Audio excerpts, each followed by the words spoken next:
We got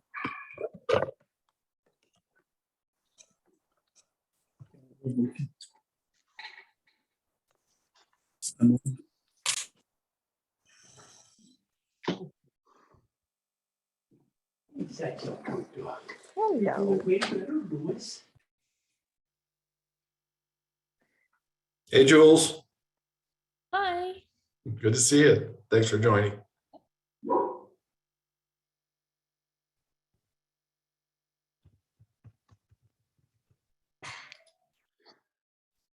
Okay, well, people are still joining, but I think we can get started. I'm David Shear. I'm the chair of the Capitol Hill Neighborhood Council. Welcome everybody to our March meeting. We will begin, as we often do, with our treasurer's report. Randall?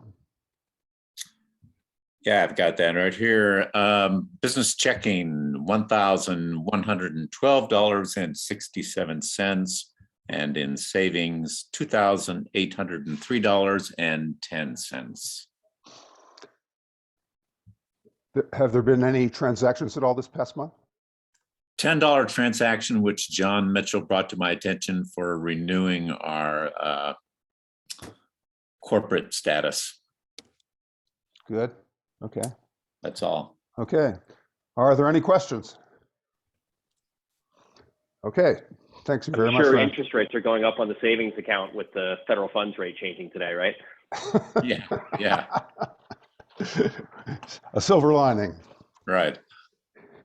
Okay, a few announcements. One I'm very excited to make. We are going to have our first in-person meeting next April 20th. Our first in-person meeting since 2019. It's going to be at the Marmalade Library. Again, April 20th. We'll start at 6:30 as usual. We'll put out an announcement. I hope we'll figure out how to do it on Zoom at the same time as live, but we are definitely going to be at the library on April 20th. So I hope I will see library all of you. or state capitol? No, the board meeting is at the state capitol. The Okay. council meeting will be at the library in the big room where we always used to have our meetings. And I really hope I will see all of you and more there at that time. One more announcement. We have a vacancy on the board. Dan Love has resigned, and therefore we are looking for nominations to fill his position. If you are interested or you know somebody who would be interested, please send an email to the email that I will put in the chat right now. Now,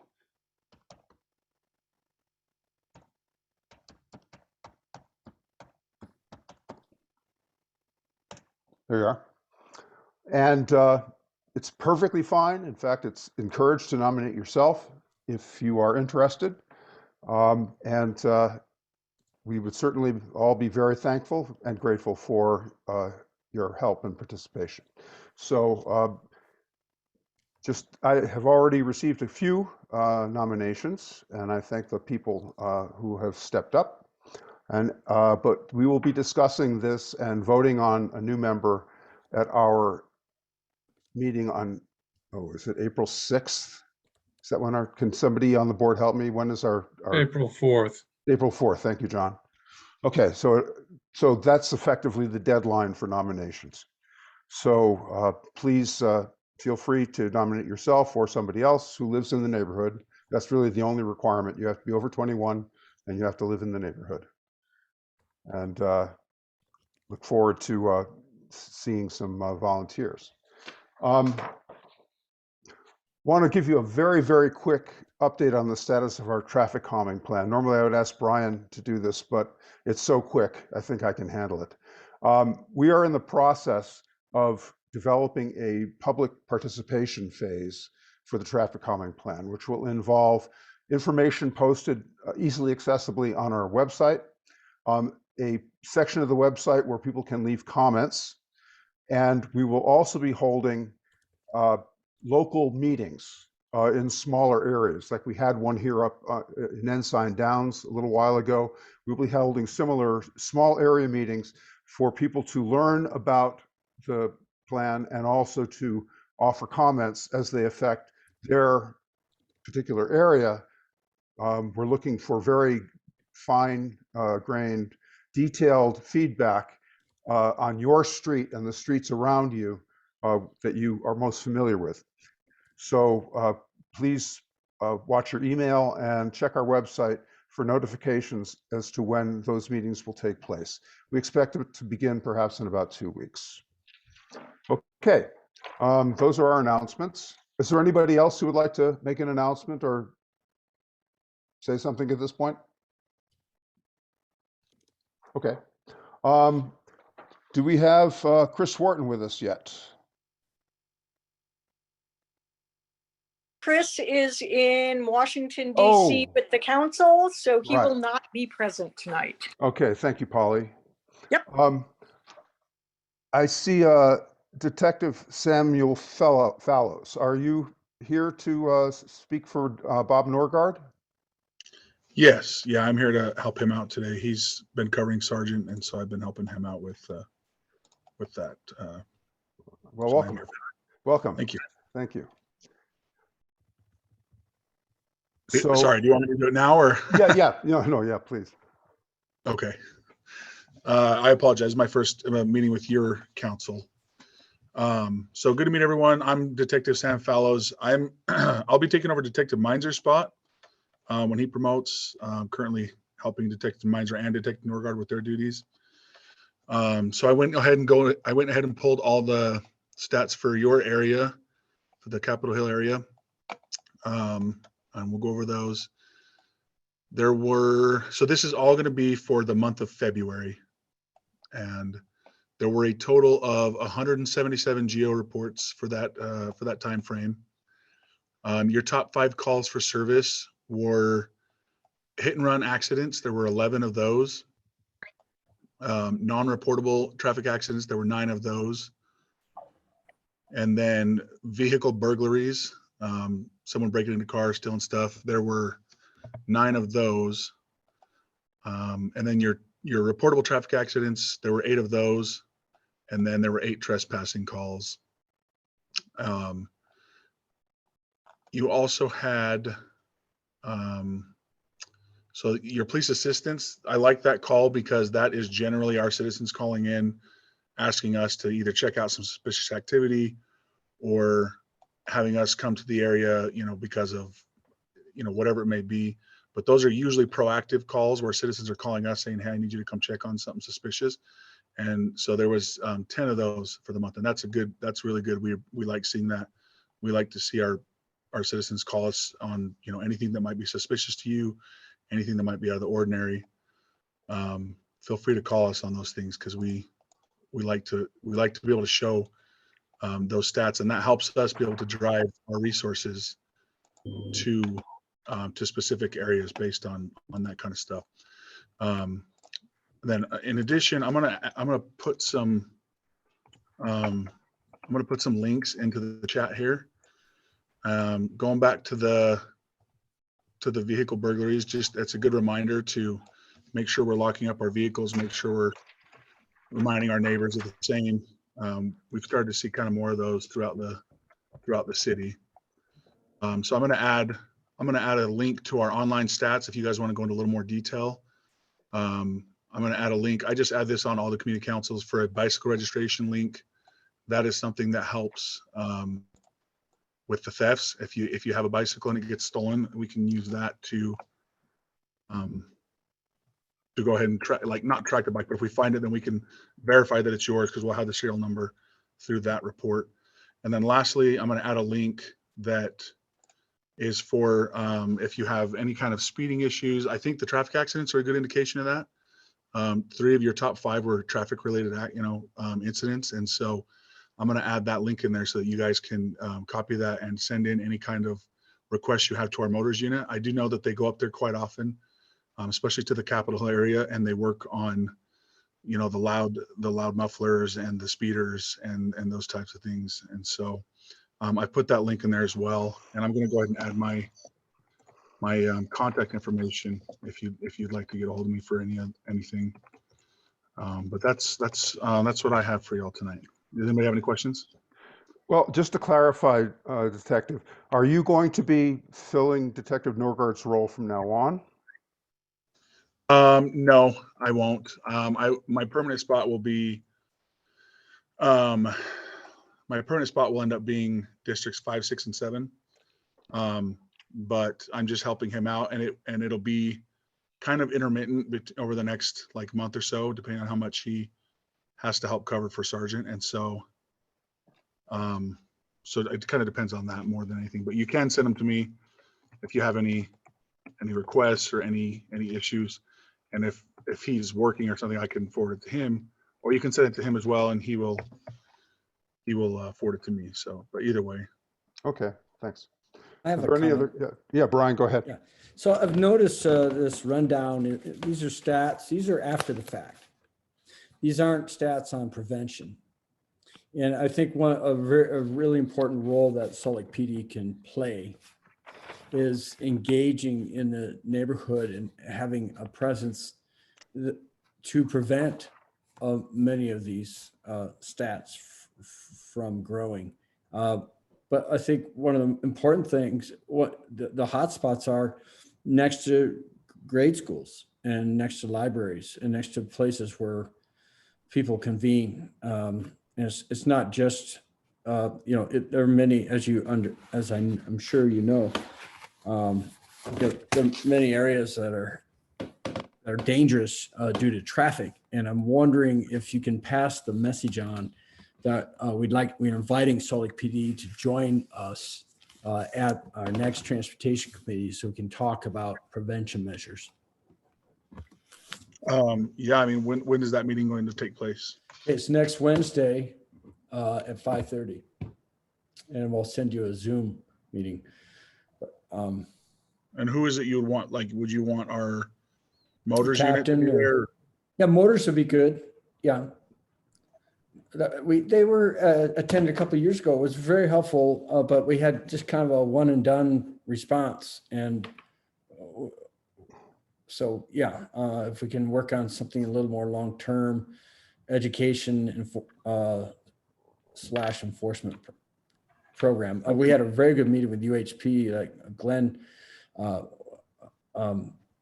arranged, and he had a meeting with guys at UHP up at the Capitol, and it would be nice to work together with them. So maybe we'll talk about that at that meeting. Yeah, I can definitely pass the information along for sure. If you wanted to, you could email the Speed Watch as well, and they'd get that goes to our motor unit, I believe, that email. Okay. You Perfect. could do that as well. I put that link in the chat there for you.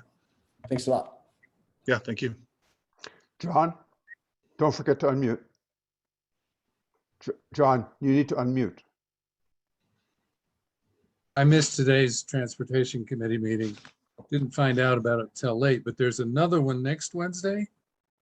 And there's also one every third Wednesday of the month. No, so so let me just clear it up. As we mentioned before, we have every fourth Wednesday of the month, we have a transportation committee meeting. Today, we're just nuts and bolts working on our PowerPoint presentation and just going through language and photos and just format. Okay, so next week's is the fourth Wednesday of the month. Yeah, and that's Regular meeting. That's right. Yeah. Okay, and that's the one that the public is able to attend. Yeah. Yes, absolutely. And they can access that through the CHNC website. We're going to be sending out invitations this week. It'll be on the website, and we'll also have a broadcast, email broadcast, and Broadcast. Yep, email. We have Okay, so 500 email, the large email good. list. Working with Good, thank you. with Jackson on that. Yeah, All right, thank you. sure. Were there any other questions for me, for Detective Fellows? I don't see any.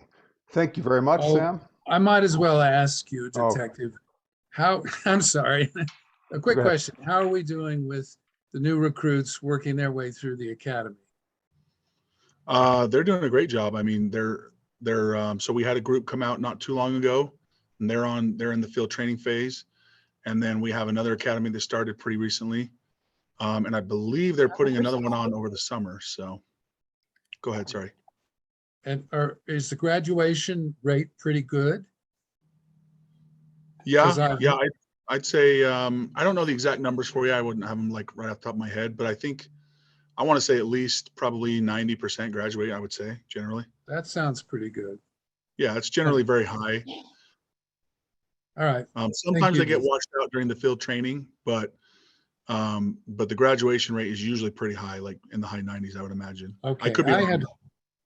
I heard that it wasn't very high, and that's the reason that I asked, but I'm glad to hear that. Thank you.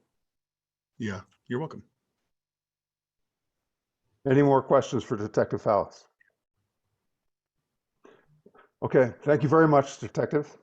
Yeah, I Appreciate your appreciate help. it. I'm gonna jump off because I have another community council meeting, but if you guys need anything, my contact info is in the chat there. Well, as always, we appreciate the work of the police department. Absolutely. Thank you. Bye-bye. Bye. Okay, next we'll hear from Jamie Stokes, who is our liaison with the mayor's office.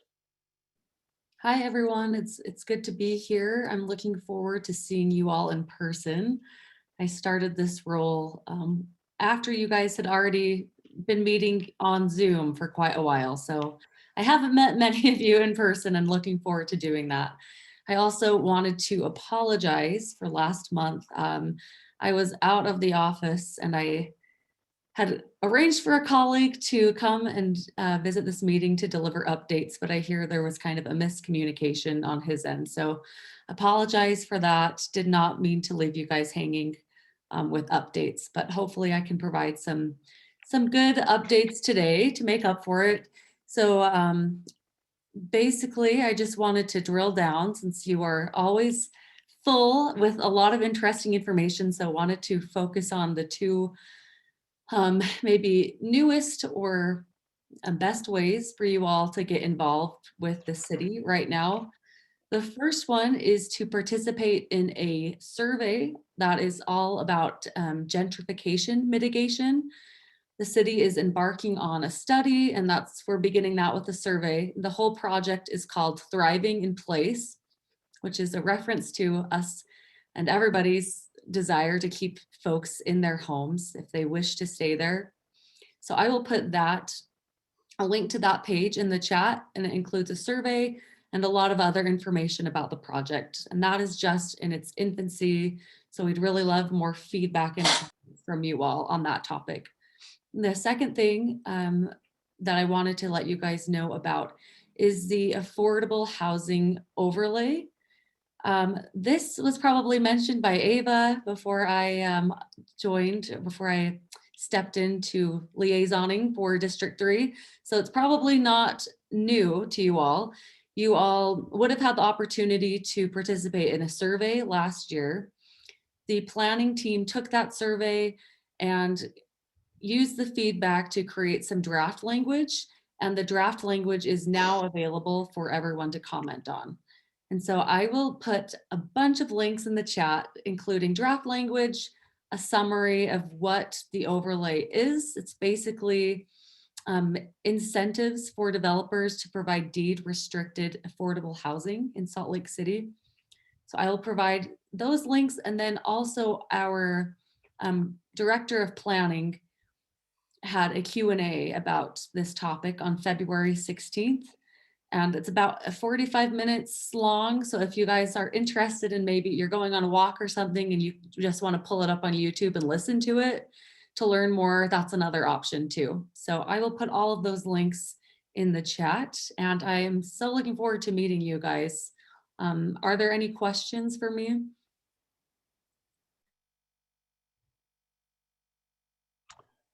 Okay, unless I don't want to cut anybody off. Thank you very much, Jamie. Okay, now we will hear from Katherine Kennedy, our representative on the board of the Salt Lake City School District. Thank you, David. I appreciate being here and being able to talk to the Capitol Hill Neighborhood Council community. It's always great to see you. We are doing well right now on the Salt Lake City School Board. We're working on our student achievement plan and have 9 areas looking for community participation. If anyone's interested in participating in that process, it will be about a year-long process. So we can talk about what's important for our students to achieve and how to achieve in the school district. So if you're interested in that, please feel free to send me an email and I'll forward it to the right person. Besides that, we're continuing to work on things like our enrollment. And we just finished up the legislative session and it looks like we will get about that the legislature is offering a 5% WPU, which is weighted pupil unit increase this year. And just wanted to remind people that the weighted pupil unit does not translate to a 5% cost of attendance, a cost of living increase. That the weighted pupil unit is about $800,000 for every percent. And that when we transfer that into our cost for teachers and salaries and employee salaries, it costs about $1.3 million. So we'll definitely be giving some sort of a cost of living increase this year, but the weighted pupil unit, it does not align with a direct cost of living increase. And so we're going through negotiations right now in the next 2 months. Of course, those are in closed sessions with SLEA and our other unions. And we have a pretty good working relationship with those unions and enjoy trying to make things better for our employees. And they're very, very cooperative as well. Any questions? It's a quiet group tonight. Yeah, must be missing dinner. Yeah, it's the time change, I think, David. That's it. Great. I'll put my information in the chat and please feel free to email me or ask any questions that you have over the next 4 weeks. And I look forward to seeing you in April. Okay. Thank you very much, Catherine. Okay. We will move on now to our presenters for the evening. David? Kristy? Yes, Jennifer. Jen? It's Jen Daily-Provost. Can Yeah. I do a quick update? Yeah, I mean, go ahead. Okay, thanks. Sorry, I've got just a quick time frame that I'm working with, so I appreciate that. Greetings from the Utah House of Representatives. I'm sure you all saw a lot of activity in the news over the session this year. Just a couple of quick updates. Like Katherine said, the legislature had a 5% WPU increase, which is good, which is part of the new contract that the legislature has with education going forward to try to do a better job in education funding. Despite that, we're still lagging behind, far behind the national average and far behind where we were in the 90s when the big change for funding higher education along with public education was implemented in order to try to free up general fund dollars for other parts of running the government. So we've still got a lot of work to do. We do have another budget crisis coming because of our structural problems with income tax and sales tax in the state of Utah. So you can look for some fireworks on that coming up in the next couple of years, because I know that some of my colleagues in leadership in the House and Senate are very, very interested in trying to run another constitutional amendment to eliminate that earmark on income tax for education. So just be aware that that pot is brewing again, and we need to be really engaged and stay up to date on that. There was a voucher bill that was presented in the legislature this year and failed, but with bipartisan opposition, that would have redirected close to $30 million in public education funding to vouchers to pay for not only private school tuition, but also to pay parents for homeschooling their children, and under the guise of school choice. And keep in mind that Utah has one of the best school choice laws. Well, I don't know if best is the right word, one of the most robust school choice laws in the country, allowing parents to send their children to school in any school district of their choice, provided that there's room in the schools in the school district. So that the voucher bill did not pass. There were Republicans and Democrats against it. There was a bill presented by Phil Lyman that would have restricted voting rights significantly and eliminated vote by mail as the primary option. That bill also died. I outline these because sometimes a bill dying is a win in the legislature. And then also the legislature also chose to not restrict how businesses can make decisions about COVID mitigation protocol in their businesses. So those are some wins. I know there are a lot of people really interested in this community council on what's going on in the inland port. There was a really sweeping inland port bill that did pass through the legislature this year. I voted against it because I still stand opposed to the creation of the inland port. I am definitely opposed to Salt Lake City being removed as a voting member from the Inland Port Authority Board, which is what that bill did. It does improve the tax increments that the city is able to capture over the next 3 to 5 decades. So that is a positive. And another positive in the bill is that it does do a much better job in requiring green building and energy, green energy, carbon neutral infrastructure at the port. And so those are some positives. But that said, I was one of the only holdouts and a no vote on that inland port bill. $25 billion budget this year, over $8 billion in social services appropriations, including a huge bump in services for people with disabilities, $55 million in long-term affordable housing with a 30-year protection for affordable status as opposed to the typical 10 years that has been required in the past, including $5 million to retire debt for our homeless resource centers. I do have a quick update, David, on the museum, the construction project at the Capitol. Do you want me to? Yes, go ahead. Can I have this share screen? I can share a quick document with you. Let me make sure. Okay. You should be able to. Great, thank you. As many of you know, the Capitol is undergoing a big construction project on the north building, which is the less attractive building on the campus. Here's a quick update from the Capitol Preservation Board Executive Director. Just want to give you a quick update. Demolition on that building will start at the end of this year, with a total construction expected of 3 years. There will be a museum, a Utah History Museum in the building. Attendance of that, anticipated attendance of that is still unknown because the decision has not yet been made as to whether or not that will be a free museum or will require, or they will have a cost for attendance. And of course that will affect the attendance of that. But one of the great things about this construction project is it will actually have an underground parking garage underneath with 400 parking spots with the goal of moving a lot of traffic and parking off of the streets at the Capitol complex. And I think that will be hopefully a big improvement. I know very well what a headache and hard thing it is to deal with the traffic and the parking, especially during the legislative session or on interim days when we're there. So just wanted to keep you apprised of what's going on with that. I do have the opportunity of sitting on the Capitol Preservation Board, and so I will continue to be a loud proponent for responsible development of this project and management, and we'll keep you apprised as I continue to work on that. So hopefully that answers a few questions. I'll make sure to put my contact information in the chat so you can get to your presenters. And thanks again for letting me jump in. Well, actually, you were one of the presenters.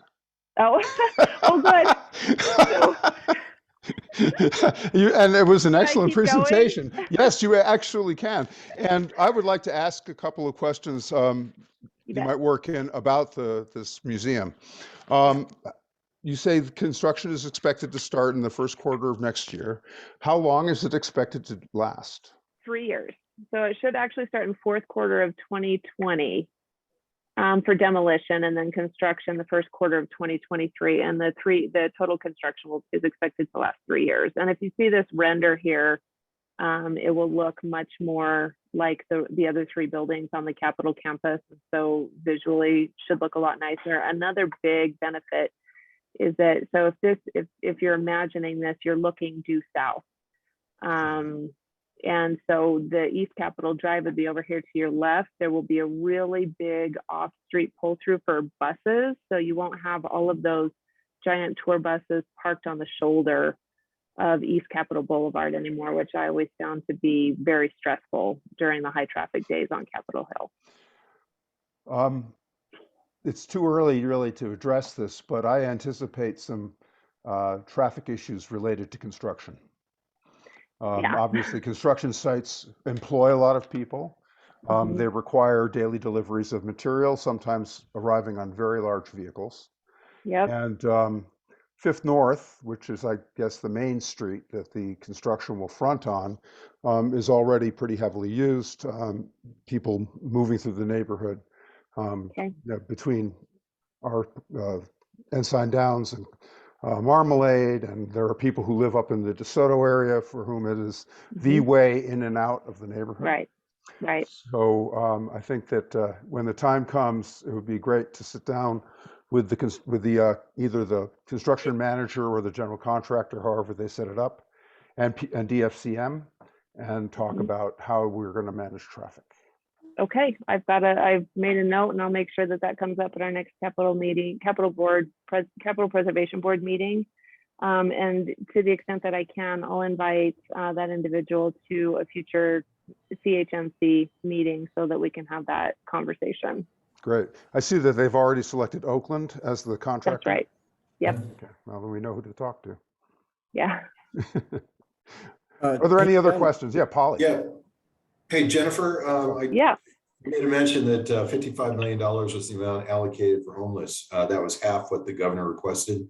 Any comments on that shortfall and what we're going to do about it? Yeah, so it was actually far less than half. The governor's request was 128 million. And I actually made an additional $60 million request on top of that. My goal was to get that to 188 million. That was a conversation when the 55 million number came out of EAC, when the first draft of the final budget was presented on Tuesday of the last week of session, which is a typical timeline. That budget always comes out the last few days because we have to figure out what bills have fiscal notes and need to be funded and whatnot. So budget day is a really big, stressful day. The response was 55 million, 5 times more than we've ever funded. So it fell far short of hopes and expectations. And this is not me saying that 55 million was a good alternative to 128 million or 188 million.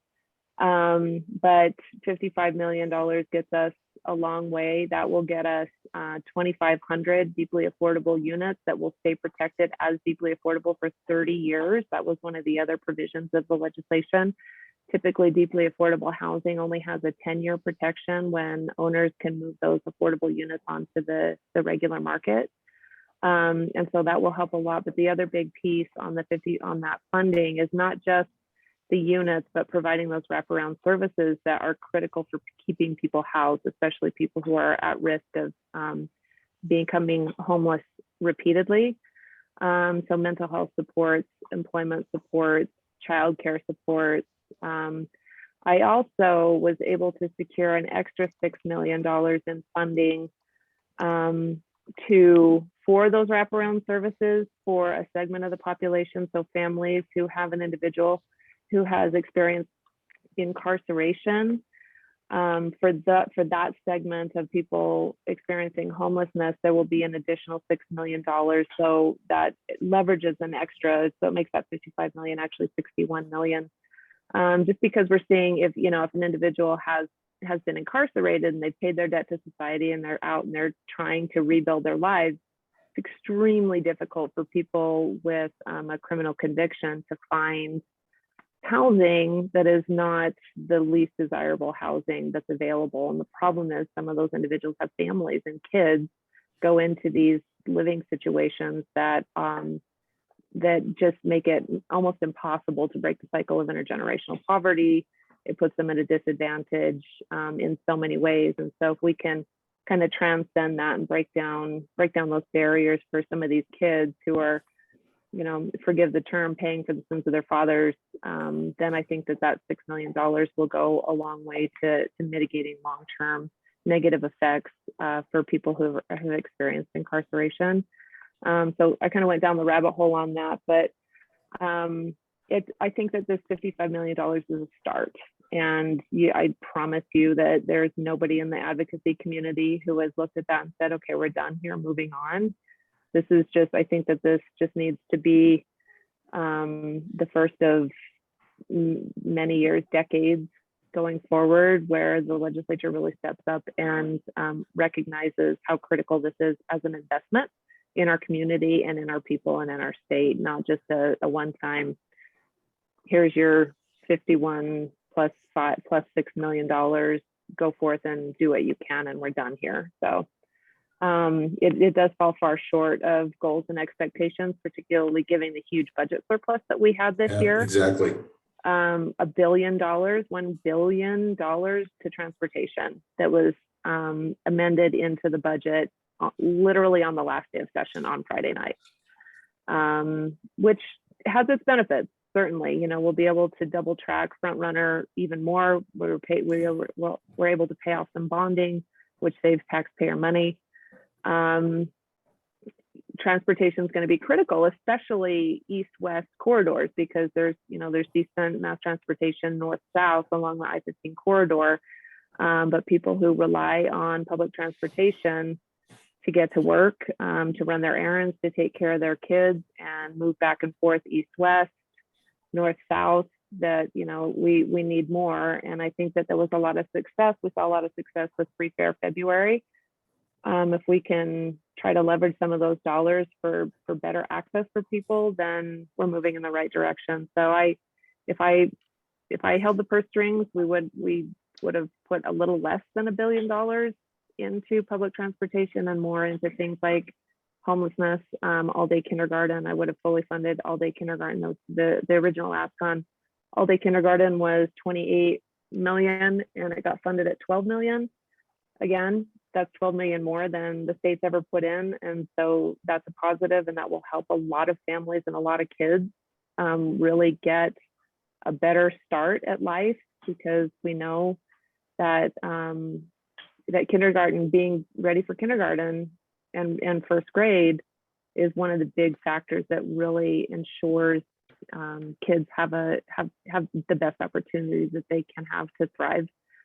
So, you know, there were some good things, but it was tempered a little bit by what could justifiably seen as a half-hearted effort in some things. But we'll keep fighting for that. It's a great question. I see Polly and Kilo both have questions. I'll let you. Okay. Polly, please go ahead. Okay. Hi, Polly. And I was so disappointed that your House Bill 227 did not make it out. And I'm really sorry to remind you of this. It was, for those who weren't following, it was a bill requiring accountability from local governments when they're getting state money to build trails. And so I'm wondering if you could just tell us a little bit about what happened and what we can do to support you better next year to make this happen. Thank you. Thanks for that, Polly. I know it was such a disappointment, but it did come with a modest win. So the bill, I thought the bill was really good and was very measured, and really I tried to carefully thread the needle to, you know, require having some accountability requirements only when specific state dollars are used to build recreational trails in our foothills.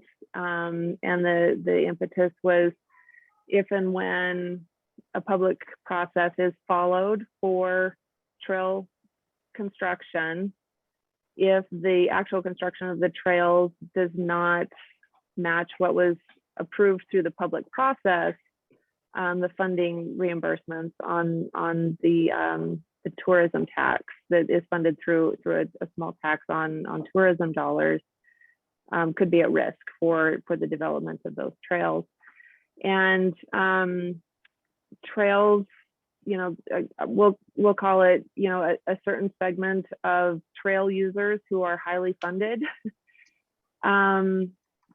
I don't know if intentionally, we'll give them the benefit of the doubt, maybe misunderstood the bill a little bit, but regardless of whether they intentionally or unintentionally misunderstood how carefully crafted it was, sent out without, I'm gonna sound a little bit bitter right now because it actually was a pretty unfortunate turn of events, but I wasn't contacted by anybody who opposed the bill, who had read the bill and didn't like it. Nobody checked in with me to say, hey, what's your goal? What does this actually do?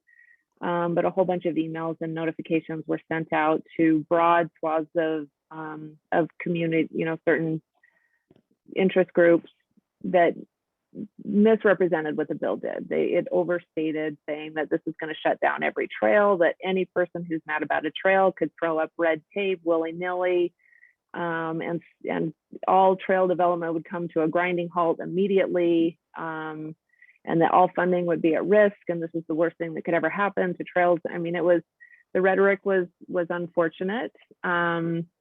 And so I spent a lot of time trying to do some damage control and get people to stop driving wedges and to stop making, you know, purposely making enemies of people. And given that there were a few highly funded people with the ears of some powerful people in state government, the bill got held up.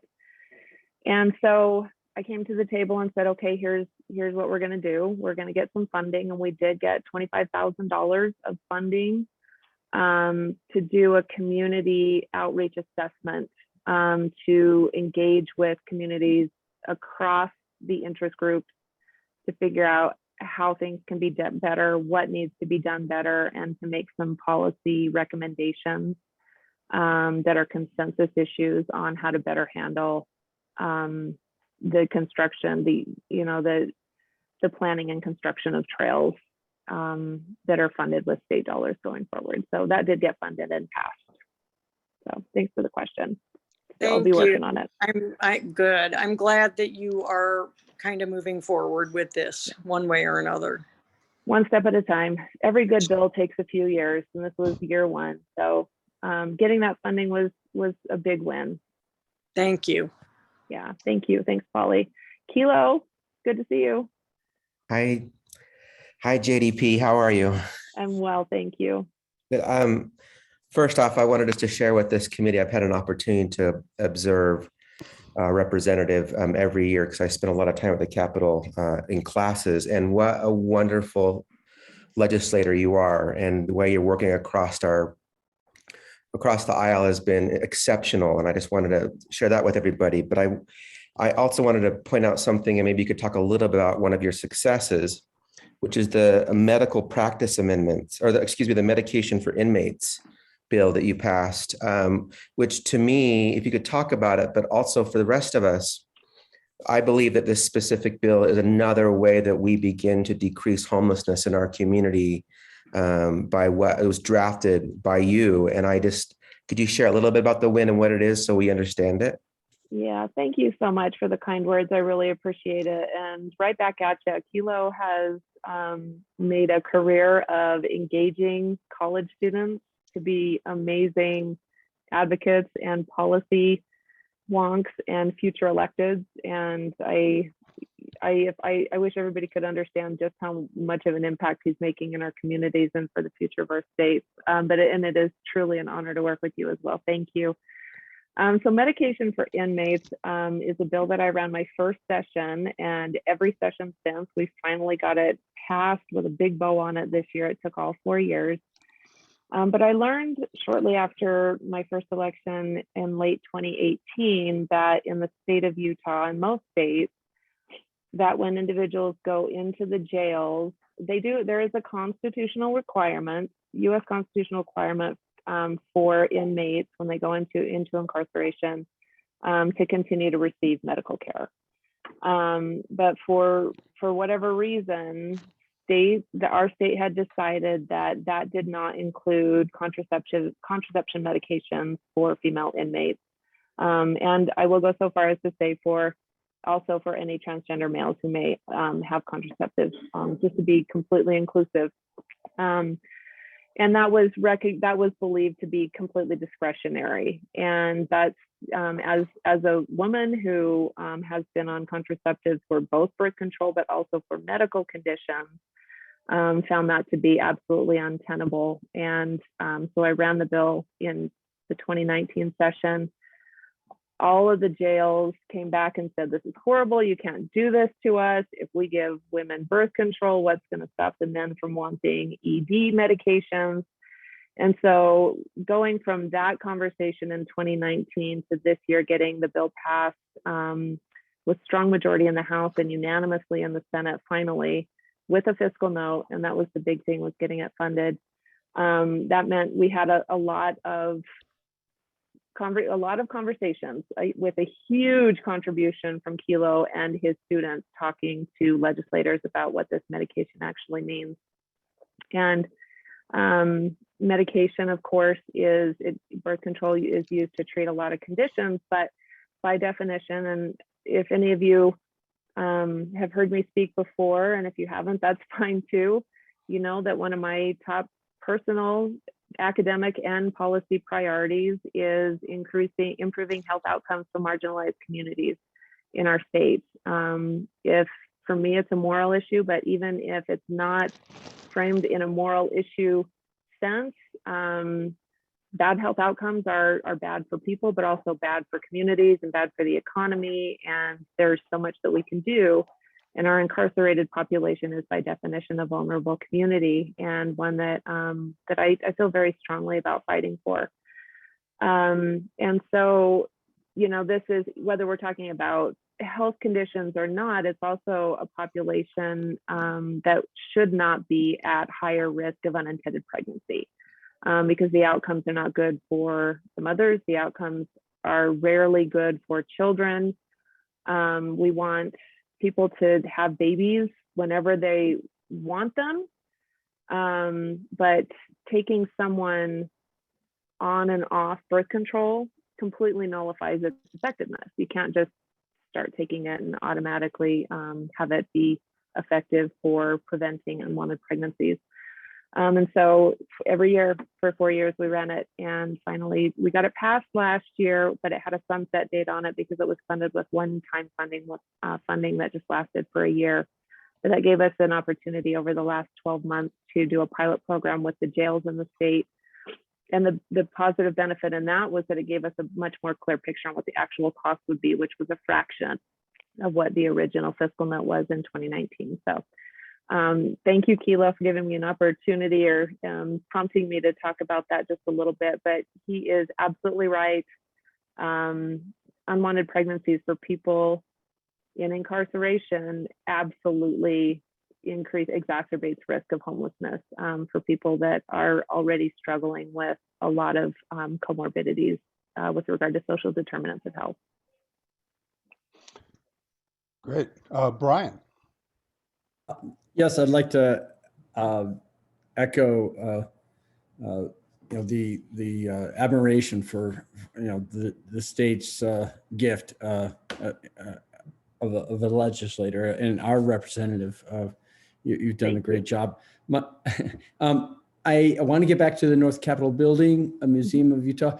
Can you share, connect us with the architects so we can have more discrete renderings of the parking and transportation plan for this project? We work closely with UDOT and with Salt Lake Transportation Division and to finesse the intersection of 4th North and Columbus, and we're working on 500 North Columbus, but it'd be nice to have, be very helpful to have understanding of, I'm guessing everything is inked and out for bid. And so it'd be nice to know where they are on that circulation plan and parking plan. So we may have some input to maybe make some improvements if needed. Okay, I will definitely do that. Thank you. Thank you. Yeah, I'll keep you just posted. you have my email. Yeah, thanks. Yep, absolutely. And your cell phone. Okay, thanks. Thanks, Appreciate Brian. Okay, are there any other questions for Jen? Okay. Thank you very much, Jen. Thank you so much. It's a privilege to be able to serve you. Just keep in mind that starting in 2023, we will be House District 22 instead of 24. But it mostly, for the House at least, it mostly stays intact. This district moves a little bit to the east and a little bit to the south.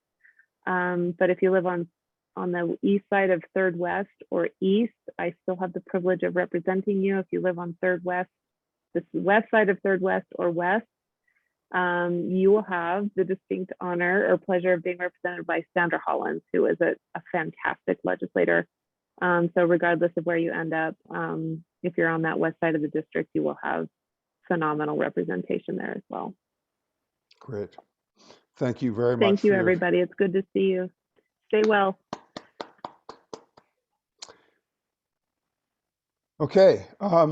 We had another presenter scheduled, but I do not see her here. Polly, do you know anything about what happened to Kristy? Yeah. I got an email from her either last night or this morning that she would be here. So fingers crossed. Okay. Well, we will Try to text. have our open mic discussion and hope that she will join us before we close. So we're just going to open it up to people who want. You can ask any question, raise any concern, and we can talk about it amongst ourselves. So please, whatever you might have on your mind, feel free. Hey, David, it's Jeff Carlton. Can I talk briefly about the restaurant we're proposing for the empty lot next to our production facility? Yep, as part of the Transportation Station Authority, they've asked us to present to the community in a forum such as this, and we can go just a couple of minutes. Oh, yeah, absolutely. Please go ahead. I'm going to share your screen, Dave. Yep.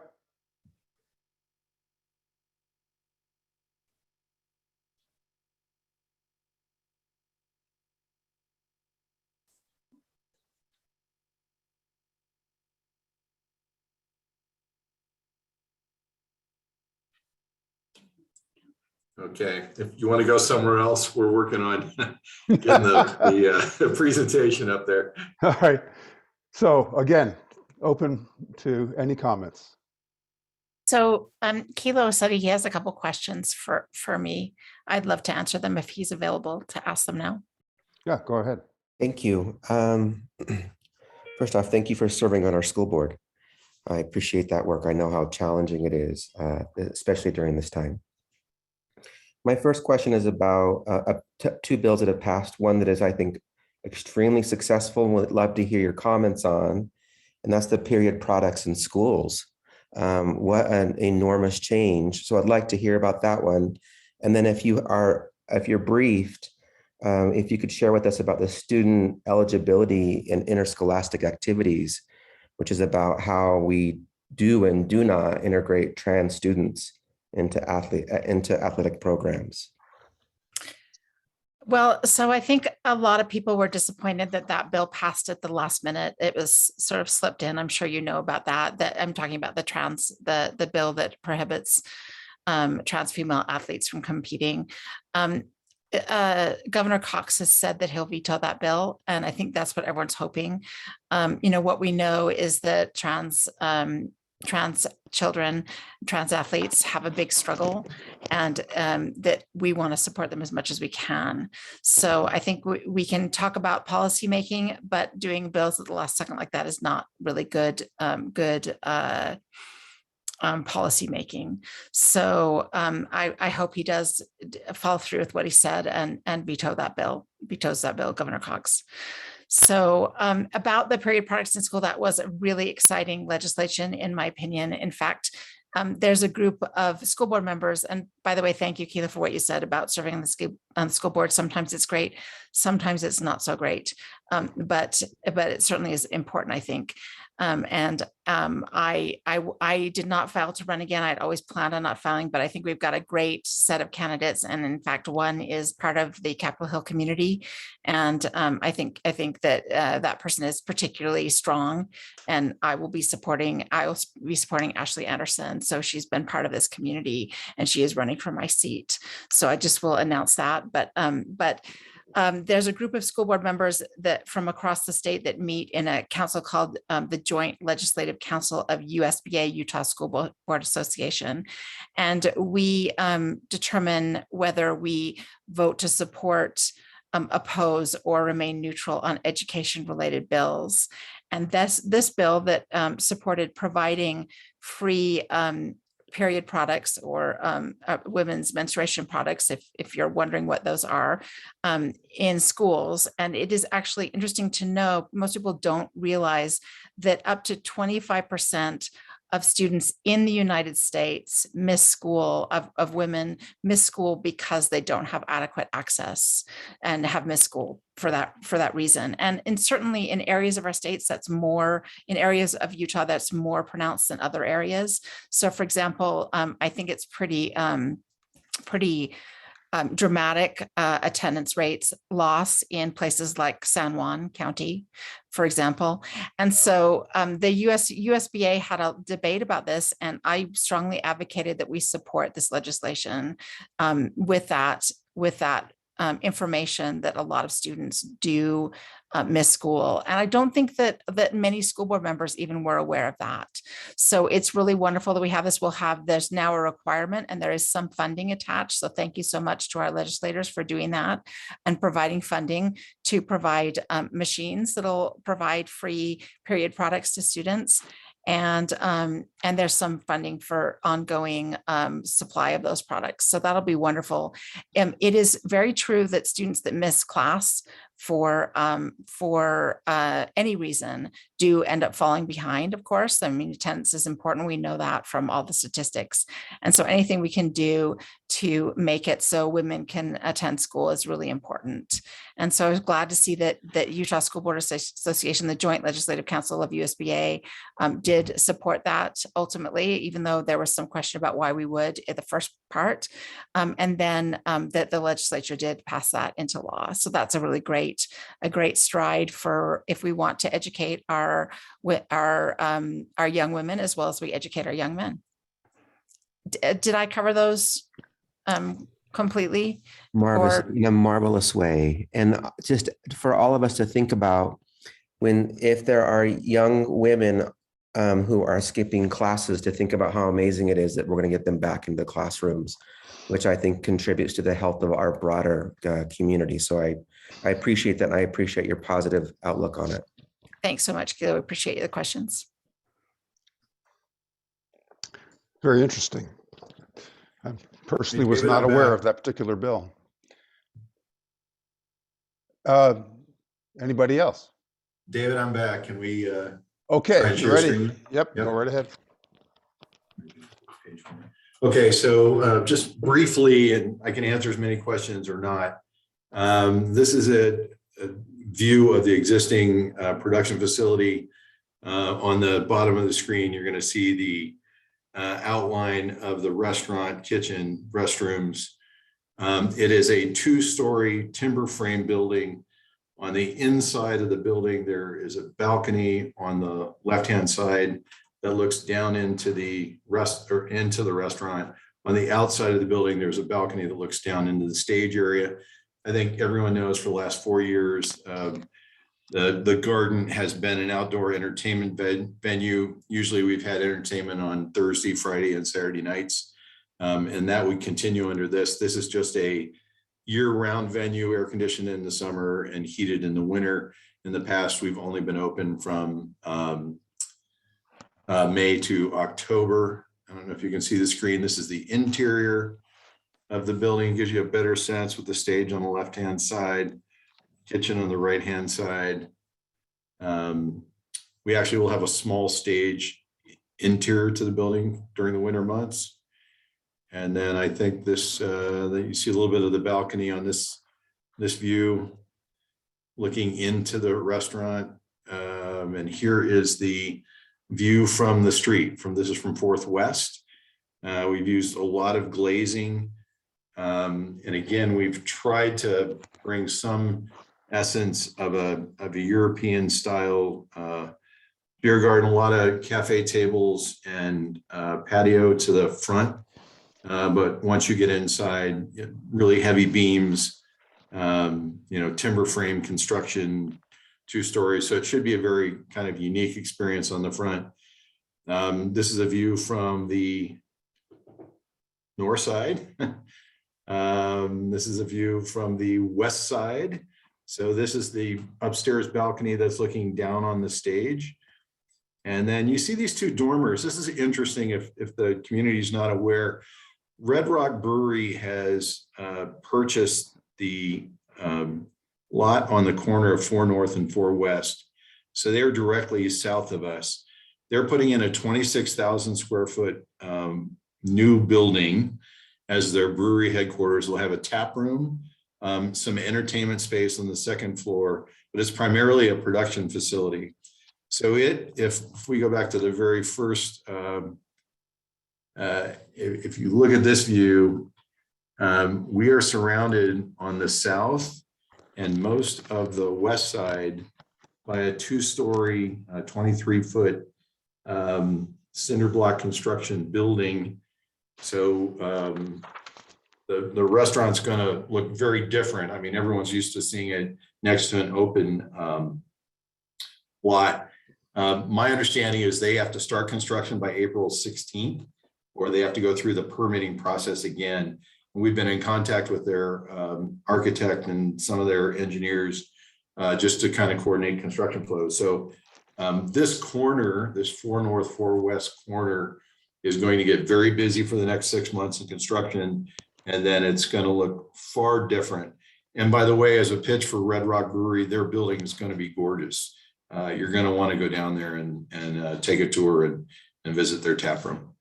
Okay, that's my pitch, David. That's all I need. Okay. Are there any questions or comments? Please just speak up. I can't really see anybody at this point. Yeah, hey, Jeff, this is Brian Hutchinson. We need to get that raised crosswalk on 4th West. We've been working with the city of Detroit. They have some designs for very similar roadways. And I wonder if you can maybe join our group to get that put in place. Yeah, happy to raise that concern. There is going to be a lot of pedestrian traffic in that area. We were visiting tour buses, stopping to do a cider or a brewery tour with a restaurant in the middle. And you've seen the construction that goes all the way up to 4 North. That's an extension of the hardware building. It's Ice House as a developer, as is somebody else. And I talked to someone today, there's like 400 units moving into that area. The area directly west of us is a Mormon warehouse. And on the other side of that, between that and the railroad tracks, that's also just exchanged hands with the residential developer that's purchased that lot. So we would expect some new development announcement for that area in the very near future. So, we really are talking about another 1,000 to 1,500 people moving within a block of this location. Yeah, so if we can change the block to a pedestrian block and I'm wondering how sophisticated the parking scheme is. And I think we're in agreement. We want to turn this into pedestrian friendly. Yeah, and that was encouragement. I don't want to say a requirement of the TSA zoning, but it really minimized parking in exchange for walkability, bicycles, scooters. There will be electric charging stations for vehicles at the location. That's all part of the city plan for these blocks. Maybe your point, my biggest concern is there will be a lot of pedestrians walking in the area. So we just want to make sure it's safe for them, right? For sure, yeah. If we can get maybe access to that whole scheme and maybe provide input and see how it integrates with our Capitol Hill traffic calming plan, because yeah, we want to take back these the surface streets. Got it. Thank you. Thanks, David. Any other comments or questions? Well, great, Jeff. Good luck. Okay, Polly is Kristen here yet? Kristy, I'm sorry. Is Kristy Sorry, here? I sent her a link to register and she was expecting me to send just a plain old Zoom link, so she did not come. Oh, She that's sent too me an bad. email saying, I didn't get your link, and so I sent her a link again, but she's not here, so Okay, well, that's too bad. yeah.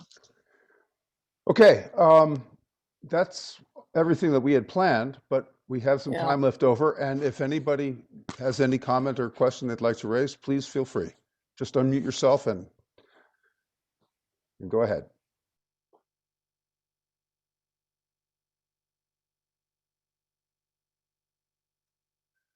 Okay, I guess not. All right, so once again, our meeting next month will be April 20th at the Marmalade Library at 6:30 p.m.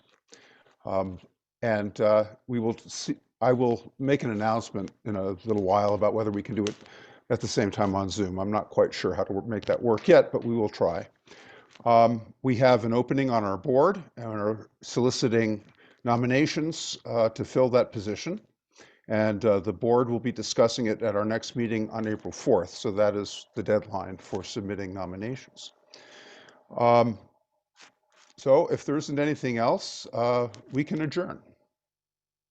Thank you, everybody. It's great to see you all, and look forward to seeing you again soon. Bye now.